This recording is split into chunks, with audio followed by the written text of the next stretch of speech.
ang pagpapakasakit ng ating Panginoong Hesukristo ayon kay San Mateo. Iniharap si Jesus sa gobernador. Ikaw ba ang hari ng mga Hudyo? Tanong sa kanya ng gobernador. Sumagot si Jesus. Kayo na ang nagsasabi. Ngunit nang paratangan siya ng mga punong saserdote at ng matatanda ng bayan, hindi na siya sumagot. Kaya't sinabi sa kanya ni Pilato, Hindi mo ba naririnig ang mga ipinararatang nila sa iyo? ngunit hindi sumagot si Jesus gaputok man. Kaya't nagtaka ang gobernador. Tuwing pista ng Paskwa, kinaugalian na ng gobernador ang magpalaya ng isang bilanggo. Sino mang mahihiling ng taong bayan. Noon ay may isang kilalang bilanggo na nagngangalang Barabas. Kaya't nang magkatipon ang mga tao, tinanong sila ni Pilato, Sino ang ibig ninyong palayain ko? Si Barabas o si Jesus na tinatawag na Kristo? alam ni Pilato na inggit ang nag-udyok sa kanila na dalhin sa kanya si Jesus. Hindi lamang iyan, samantalang siya'y nakaluklok sa hukuman, nagpasabi sa kanya ang kanyang asawa, Huwag kang makialam sa taong iyan na walang kasalanan, sapagkat kagabi pinahirapan ako ng aking panaginip tungkol sa kanya. Ang mga tao na may sinulsula ng mga punong saserdote at ng matatanda ng bayan na hilingin kay Pilato na si Barabas ang palayain at si Jesus ay ipapapatay. Muli silang tinanong ng gobernador, Sino sa dalawa ang ibig ninyong palayain ko? Sagot nila, sinabi sa kanila ni Pilato, Kung gayon, ano ang gagawin ko kay Jesus na tinatawag na Kristo? Sumagot ang lahat, Bakit? Anong masama ang ginawa niya? tinanong ni Pilato, ngunit lalo pa nilang isinigaw. Nang makita ni Pilato na wala siyang magagawa at malamang pagka magkagulo ang mga tao, nagpakuha siya ng tubig at naghugas ng kamay sa harapan ng mga tao. Wala akong pananagutan sa kamatayan ng taong ito. Bahala kayo! Sabi ni Pilato, sumagot ang mga tao, Pinananagutan namin at ng aming mga anak ang pagkamatay niya. at pinalaya niya si Barabas. Ngunit ipinahagupit si Jesus at ibinigay sa kanila upang ipako sa krus. Si Jesus ay dinala ng mga kawal ng gobernador sa pretoryo at nagkatipon ang buong batalyon sa paligid niya. Inubaran nila siya at sinuotan ng isang balabal na pulang-pula. Naglikaw sila ng halamang matinik at ipinutong sa kanya. Saka pinagpaghawak ng isang tambo sa kanyang kanang kamay. At palibak siyang niluhod-luhuran at binati. Mabuhay ang hari ng mga Hudyo! Sila ay pinaglulurhan. Kinuha nila ang tambo at siya ay pinagahampas sa ulo. At matapos kutyain, kanilang inalisan siya ng balabal, sinuotan ng sariling damit at inilabas upang ipako sa krus. Paglabas nila ng lunsod, kanilang nakita ang isang lalaking nagngangalang Simon, isang taga-Sirene. Pilit nilang ipinapasan sa kanya ang krus ni Jesus. Pagdating sa lugar na tinatawag na Golgota, na nangangahulugang pook ng bungo. Binigyan nila si Jesus ng alak na hinaluan ng apdo.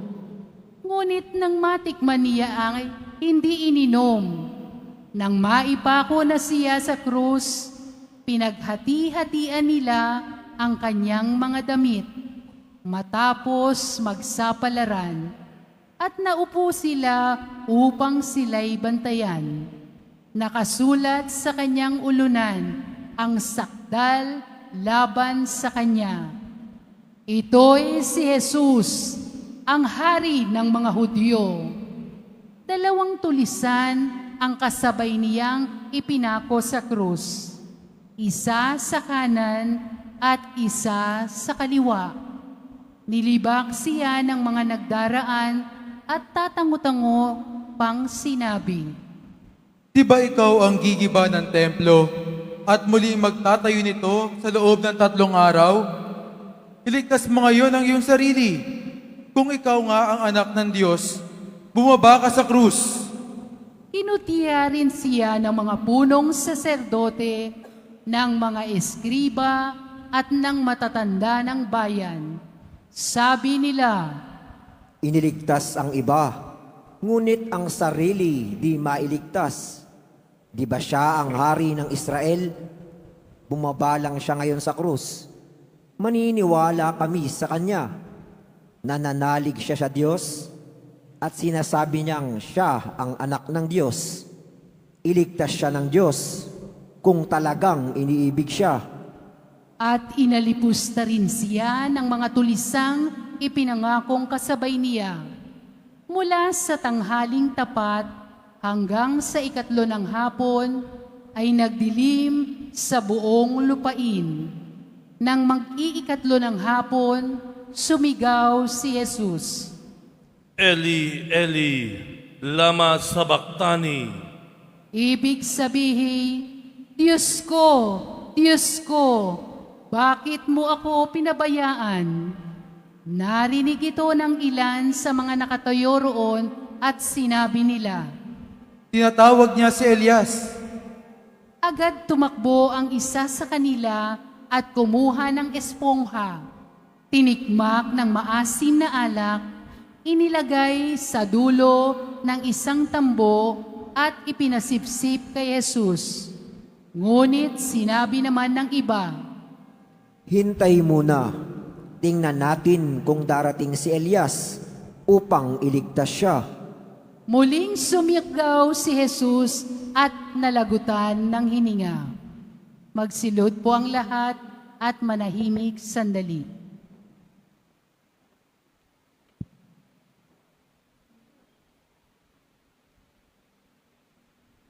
Magsitayo na po. Biglang napunit sa gitna ang tabing ng templo mula sa itaas hanggang sa ibaba.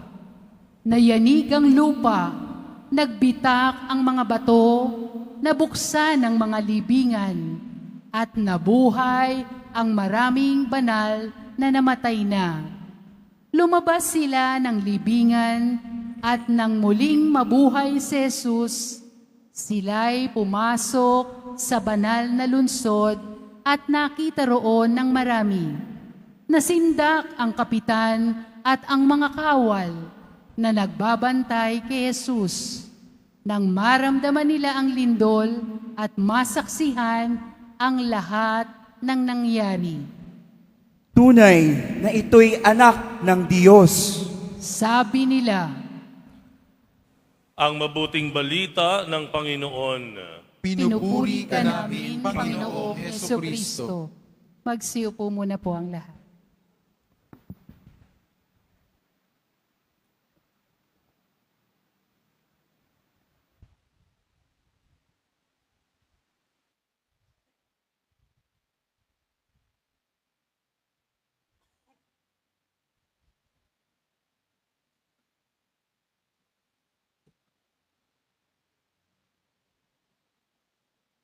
Magandang umaga po sa inyong lahat.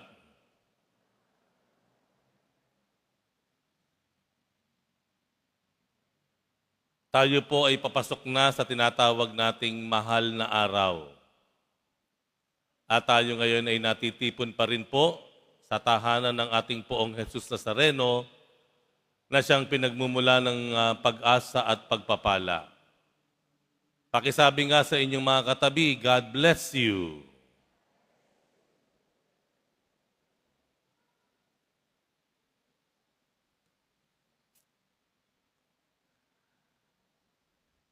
Kanina po ay natunghayan po natin yung unang bahagi ng liturhiya sa araw na ito, na linggo ng palaspas ng pagpapakasakit ng Panginoon. At ating natunghayan na ang sinakyan talaga ng Panginoon papunta sa Jerusalem ay hindi isang pandirigmang kabayo na sumisimbolo ng kapangyarihan at lakas, kung hindi isang asno o donkey. Ang sabi nila, ang donkey raw o asno ay bobo. Kabaliktaran ng tinatawag nating mga mandirigmang mga kabayo. Dahil ang mga asno raw o donkey, kapag naharap sa isang bagong sitwasyon, parang napaparalisa. Nagfi-freeze. Bigla na lamang natitigilan na ganoon. Sabi nila dahil daw takot na takot, kaya parang biglang natigilan. Pero yan po ay kabaliktaran ng totoong nangyayari sa isang asno. Ang asno po, halimbawa, iniharap nyo sa bagong sitwasyon, iniharap nyo sa isang bagong lakbayin o daan, tumitigil siya hindi dahil sa takot, kung hindi pinag-iisipan muna niya ang kanyang mga gagawin. Kung yung mga mandirigmang mga kabayo, susugod agad dahil alam niyang malakas siya, makapangyarihan siya, pero ang asno, nag-iisip. Kaya parang tumitigil siya for a moment dahil iniisip niya yung kanyang mga gagawin. Palagay ko po, ito po yung unang-unang nangyari sa Panginoon na sa sandali na siya ay aarestuhin, sa sandali na siya ay magsisimula na sa kanyang pagpapakasakit, ito ay kanyang pinag-isipan. Sa katunayan, alam niyo po yung nangyari doon sa hardin ng Getsemani na sinabi ng Panginoon, Ama, wag nawang mangyari sa akin ang nakabanta o nakaumang na paghihirap na ito. Pero mangyari ang iyong kalooban. But your will be done. Bakit nasabi ng Panginoon yon? Dahil nakita niya kung ano ang mangyayari sa kanya. Sabi nga, di ba, yung kanyang pawis at luha parang patak ng dugo sa lupa. Dahil nakikita agad ng Panginoon kung ano ang nakaamba o naghihintay sa kanya down the road na paghihirap. Sama-sama na yon. Iiwan siya ng kanyang mga kaibigan, mapapalayo siya sa kanyang nanay, itatatwa siya ng mga tao na minsan ay tumatawag sa kanya, pahihirapan siya, at siya ipapako sa krus at mamamatay. Ang lahat ng ito, pinag-isipan ng Panginoon at tinanggap niya. Niyakap niya. Yun po siguro ang isa sa unang paanyaya sa atin. Alam natin, hindi magiging madali ang mga susunod na panahon sa ating buhay. Hindi natin alam kung ano mangyayari sa mga susunod na buwan o linggo dahil sa malaking epekto nitong pangyayari sa digmaan doon sa gitnang silangan. Hindi natin alam, talaga bang magkakaroon na ng mga pagtigil ng power, ng electrical power? Tataas ba talaga bilihin? Tanong natin, kakayanin ko pa bang bumili ng mga essentials para sa pamilya ko? Aabot ba ang aming savings? Kakayanin pa ba naming bumili ng mga importanteng mga bagay? Gayong ito ay mataas na. Ano na mangyayari sa amin? Ito pong mga pangyayari, ito nakikita man natin o hindi, ang paanyaya ng Panginoon sa atin, tanggapin natin. Tanggapin natin ang realidad na naghihintay sa atin sa mga susunod na linggo o buwan. Panalangin natin, sana matigil na. Pero kung sakaling hindi agad matitigil ang mga digmaan na ito, at ito ay lilikha ng mabibigat pang krisis sa ating buhay, lalo na sa Pilipinas, magawa nating tanggapin ito. Huwag tayong gagawa ng mga paraan na masama. Huwag nating sasabihin, no choice ako. Kailangan ko nang magnakaw. Kailangan ko nang gumawa ng masama. Hindi po ganun yon. Wala pong no choice. We always have a choice. Kagaya ng Panginoong Jesus, tanggapin natin. Mamatay kung mamatay, pero hindi ako gagawa ng mga bagay na ikasasama ko sa harap ng Panginoon. Tanggapin natin ang hamon. Harapin natin ang hamon.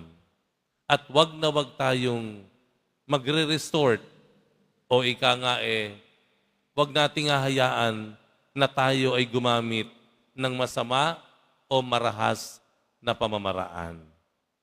Patuloy nating asahan, pagkatiwalaan ang ating Panginoong Jesus. Yun po ang sinisimbolo ng asno. Nag-iisip. Iniisip niya. Hindi tirang bahala. Hindi pikit mata. Nakikita niya, ipinag-iisipan at tinatanggap. Pangalawang puntos po siguro na ating pwedeng pagnilayan ay yung ugali ng tao. Nung una, o sana sa kaitaasan, o sana.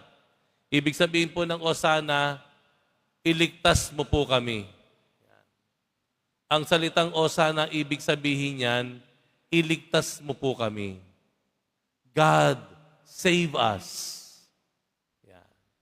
Pero nung bandang huli, ayon sa ating narinig na mahabang ebanghelyo, yung mga taong nagsasabi ng o sana, nananangan at tumatawag sa Diyos ng para sa kanilang kaligtasan, sila na ang bumabato ng salita ng pagmumura, pang-insulto, panghahamak kay Jesus. Napalitan ang kanilang salita, ang kanilang mga sigaw ng papuri sa Diyos ng mga salitang ipako sa krus. Makita po natin ang tao ay nagbabago. Nagbabago. At ito ay makikita natin sa ating sarili. Na minsan dati, maayos tayo. Bigla na lamang dahil sa ibang pangyayari, ayaw man natin, kinahihiya man natin, nagiging masama tayo. Gayon pa man, kung ang taong mabuti kayang maging masama, ang taong masama kayang maging mabuti. Yun naman po ang maganda rito. Ang kwento ni Jesus ay hindi natapos sa kamatayan sa krus. Ang kwento ng Panginoong Jesus ay nagtatapos sa muling pagkabuhay. Bagong umaga sa bukang liwayway. Yun naman po ang maganda rito. Tayo po ay pumapasok sa Semana Santa dahil ang isang hangarin po natin, nawa pagkatapos ng mahal na araw na ito, mas maging mabuting tao ako. Mas maging mabuting tao ako. Siguro, madali nating sabihin, kaya naman ako nagpuprosesyon, kaya ako nagbibisita iglesia, kung bakit ako dumasama sa mga penitensya dahil yan ay nakagawian na namin. Tradisyon na namin yan eh. Hindi ko na matitigil yan. Lolo ko pa lang, ginagawa na yan. At yan ay tradisyon ng aming pamilya. O siguro yung iba, nagigilty kapag hindi nagagawa ito. Kaya para hindi makaramdam ng guilt, gagawin niya yan. Lahat ng gagawin, pabasa, tapos sa Huwebes Santo, Biyernes Santo, dadalo sa Siete Palabras. Ang lahat ng ito dahil sa tradisyon. Pero hindi po natatapos sa tradisyon ang ating pananampalataya. Ito po ay nagtatapos sa conversion o pagbabago. Kung ang masama pwedeng maging kung ang mabuti pwedeng maging masama, ang masama din naman kayang maging mabuti. Kaya nga ba ang paanyaya sa atin, sa bawat pagdiriwang natin ng Semana Santa man yan, o Adbyento man yan, kapistahan man yan, ang ating inaasahan na tayo ay mas maging mabuting tao. To become better persons. Yun po ang hangad ng Panginoon. Hindi naman kailangan ng Panginoon na sugatan mo sarili mo. Hindi niya kailangan yan. Hindi kailangan ng Panginoon. Sapat na yung sugat na tinamo niya para sa kasalanan natin. Hindi kailangan ng Panginoon yung mga sakripisyo natin. Dahil sapat na yung sakripisyo niya na inialay para sa ating katubusan. Kung tayo man ay nagsasakripisyo, nagpepenitensya, ito ay para sa ating pagbabago. Na magawa po natin na lampasan ang ating ego at pride, na malampasan natin yung yabang natin, at magawa nating magpakumbaba at maging mas mabuting tao. Parang sa panahon na ito, parang laging umiikot sa buhay natin yung mga pangyayaring masama. Napansin niyo po iyon. Makinig kayo manood at makinig kayo ng mga balita. Puro masasamang pangyayari. Pansin niyo po yon? Pumunta ka sa social media. Ano yung mga pinakamaraming views? Mga pangyayaring hindi maganda sa kalsada. Ang maraming views, hundreds of thousands, nag-away, road rage, nagsuguran, nagsuntukan, naghabulan sa kalsada, nagwala, nanloko yung ganito, nag-away sila, nagtrayduran. Bakit ganon? Ano yung ibinibigay nito sa ating kamalayan? Ganun na lamang ba ang tao? Ito ba ang bunga ng pagkamatay at muling pagkabuhay ng Panginoon? Hindi ba hindi ganon? Sana makita po natin na may magandang mangyayari sa buhay natin. Kaya tuloy, ano nangyayari? Ang daming merong mga emotional stress. Maraming nawawalan ng pag-asa. Maraming pinanghihinaan ng loob, sumusuko sa buhay. Kasi laging nasasagap, laging nakikita, puro bad news. Ganong di hamak na mas marami ang ginagawa na kabutihan ng Diyos sa buhay ng tao. Kung bakit, kung anong puwersa, kung saang puwersa nanggagaling, ang ibinabato natin sa ere, ang ipinapahayag natin at ikinakalat natin, puro masasamang pangyayari sa buhay ng tao. Bakit ganon? Hindi kaya ito ay gawain ng masama? Hindi kaya ito ay gawain ng demonyo? Samantalang mas maraming mabuting pangyayari at may magandang hinaharap tayo at may mas magandang plano ang Diyos sa atin. Di po ba? Sana kung ang pakiramdam natin malayo tayo sa Diyos, sana ang makita natin, kayang-kaya nating lumapit sa Kanya. Sana po kung paramdam natin masama tayo, wag tayong panghinaan ng loob, mahiya sa Diyos. Kung bagkus, lumapit tayo sa Kanya, na noong unang-una pa, tinatawag na tayo at naghihintay na sa atin. There is more in life than bad news. There is more in life than corruption, anger, wrath, road rage, conflict, war. There is more in life than those. Dahil ang buhay natin ay pinuno ng Diyos ng kabutihan. Sana po, sa susunod na Sunday, ngayon ay linggo ng palaspas, sa susunod na Sunday na linggo, Easter Sunday, sana po nagbago na tayong lahat. We will never be the same as today. We will be a lot better na tao. Mas maging magalang, maunawain, mas maging pasensyoso o pasensyosa, mas nagmamalasakit, mas nagdadasal, mas nagtitiwala sa Diyos, mas mahinahon magsalita, a more gentle and a more kind attitude towards one another. Sana yun po ang mangyari sa atin.